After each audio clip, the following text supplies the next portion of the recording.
अपनी माँ के कहने पर लुका रोज की तरह अपनी मछलियों को चराने के लिए ले जाता है। तभी लुका को वहाँ एक घड़ी दिखाई देता है। लुका उस घड़ी को नहीं छूता है क्योंकि वो इंसानों की चीज होती है, लेकिन वह खुद को नहीं रोक पाता है और उस घड़ी को उठा लेता है। वहाँ उसे और भी बहुत सारी चीजें मिलती है। तभी लुका को अपनी तरफ से एक वोट आते हुए दिखाई देता है। ये देखते ही लुका अपनी मछलियों के साथ ही एक गुफा के अंदर छुप जाता है। तभी लुका की माँ उसे खाना खाने के लिए बुलाती है। लुका इंसानों की चीजों को छुपाकर अपनी मछलियों के साथ घर जाता है, जहाँ वो अपने परिवार के साथ खाना खाता है। तभी उसकी नानी उसे बताती है, मैं बहुत बार पानी से बाहर गई हूँ। लुका की माँ उन्हें लुका को ये सब बताने से मना करती है क्योंकि वो नहीं चाहती थी कि लुका कभी भी ऊपर की दुनिया में जाए। लुका अपनी मछलियों को लेकर वापस उसी जगह पर जाता है और इंसानों की सभी चीजों को इकट्ठा करने लगता है। लेकिन तभी पीछे से एक गोताखोर आता है, जिसे देखकर लुका बहुत ज्यादा डर जाता है। लेकिन जब वो गोताखोर अपना हेलमेट उतारता है तो वो भी एक समुद्र राक्षस होता है, जिसका नाम है एल्बेटो। वो लुका को लेकर बाहर की दुनिया में जाता है, जहाँ जाते ही लुका का शरीर इंसानों जैसा बदल जाता है। यह देखकर लुका बहुत ज्यादा डर जाता है तो लुका से कहता है, कुछ नहीं होगा, आंखें खोलो और लंबी सांस लो। पहली बार एल्बेटो लुका को लेकर समुद्र से बाहर की दुनिया में जाता है, जहाँ जाते ही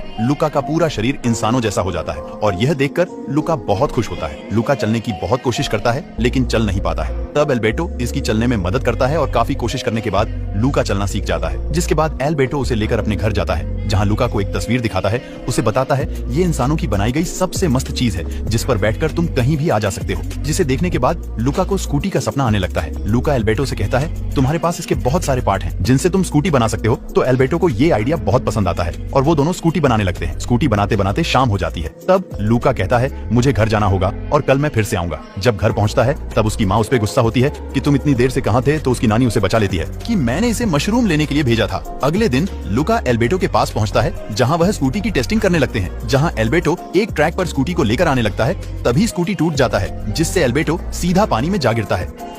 एल्बेटो का स्कूटी टूट जाता है, जिससे एल्बेटो सीधा पानी में जा गिरता है। ये दोनों मिलकर फिर से स्कूटी को बनाते हैं। एल्बेटो लुका से स्कूटी पे बैठने को कहता है। डर की वजह से लुका मना कर देता है, लेकिन एल्बेटो के काफी कहने के बाद लुका स्कूटी पर बैठ जाता है। एल्बेटो जैसे तैसे करके स्कूटी को चलाता है और लुका को जोर से पकड़े रहने को कहता है। स्कूटी तेजी से नीचे की ओर आ रहा था और ट्रैक के ऊपर से लंबी जंप करता है। ये दोनों उड़ते हुए बादलों के खूब मजे करते हैं। इधर लुका अपनी जगह एक पत्थर को रख देता है, जिससे लुका की माँ को पता चले कि लुका यहीं पर है। यहाँ रात में ये दोनों ऊपर सो रहे होते हैं। आसमान में चांद को देखकर लुका एल्बेटो से कहता है कि वो क्या है। एल्बेटो लुका को बताता है कि यह सब छोटी मछलियां हैं और यह बड़ी मछली जो इन सब का ख्याल रखती है, मैं यहाँ पर गया हूँ और इसे हाथों से छुआ भी है। यह सब सुनकर लुका कहता है कि मैं तो सिर्फ सपने में ही जा सकता हूँ। काश हमारे पास एक स्कूटी होती तो सारे सपने पूरे होते।